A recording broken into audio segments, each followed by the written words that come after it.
Okay, today's objective is to simplify expressions using rules of exponents.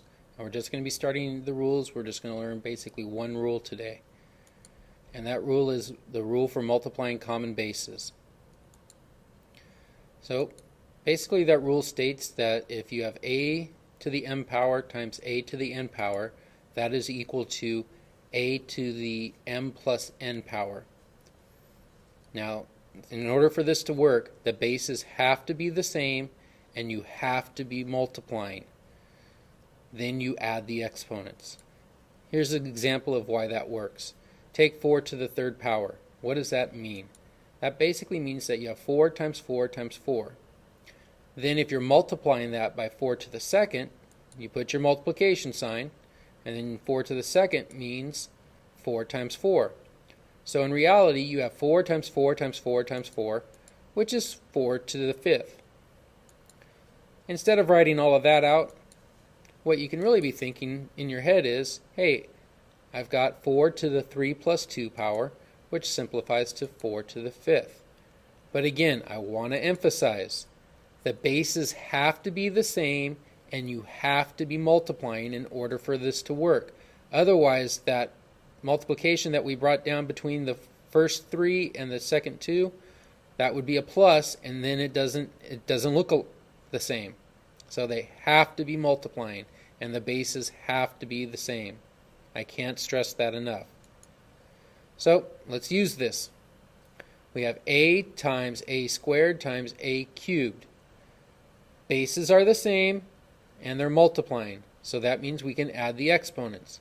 So what are our exponents here? Well, did you remember that that had an exponent of 1? So basically we're going a to the 1 plus 2 plus 3 power, which is a to the 6th. Now you don't have to write a to the 1 plus 2 plus 3 power. I'm just showing you where it's coming from.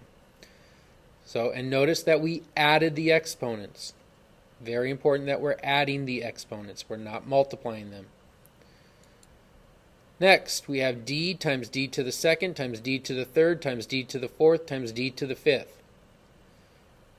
Go ahead, pause, take a moment. What do you think this would simplify to? So we've got d to the 1 plus 2 plus 3 plus 4 plus 5. Add all that up, d to the 15th. Number 3, would you please try this one?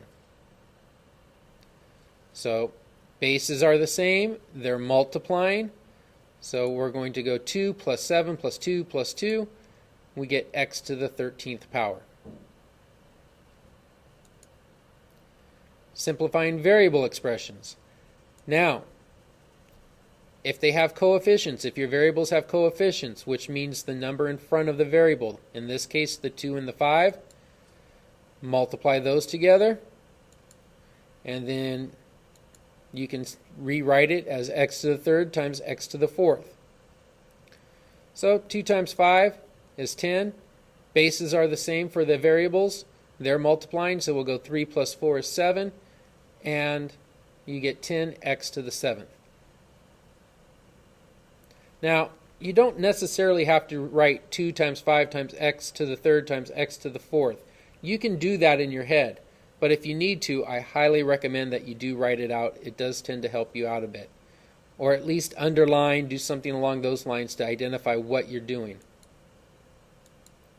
So would you try these two problems? Or at least in your head, what do you think they would be? Pause the video, come back when you're ready.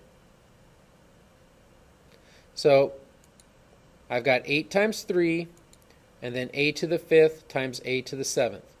8 times 3 is 24. A to the 5th times a to the 7th. Be careful, you're adding your exponents. Is a to the 12th.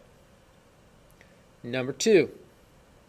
If you haven't tried this one, try it now. Pause the video and come back when you're ready.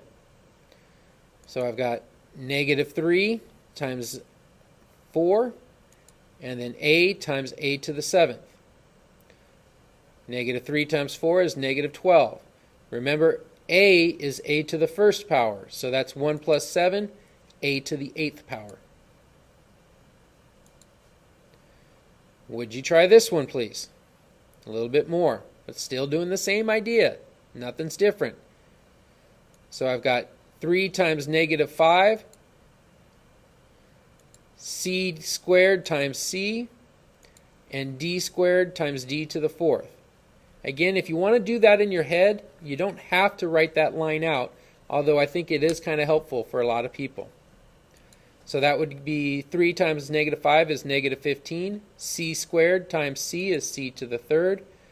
2 plus 4 is 6, so I get d to the 6th power. Would you try number 4, please? Pause the video, see what you get. Alright, so I'm going to combine 12 times 2 times 4.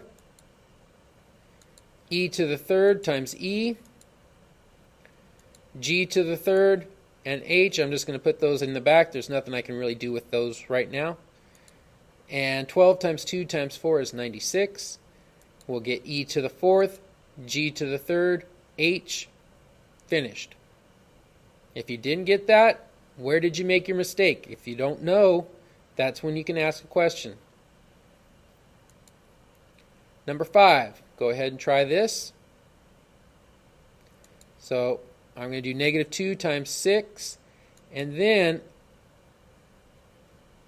I want to go back a second. That negative c, I can put that and change that to a negative 1, because negative 1 needs to go with there. Negative needs to go with everything else. So I've got negative 2 times 6 times negative 1, and then I'll have my c's here.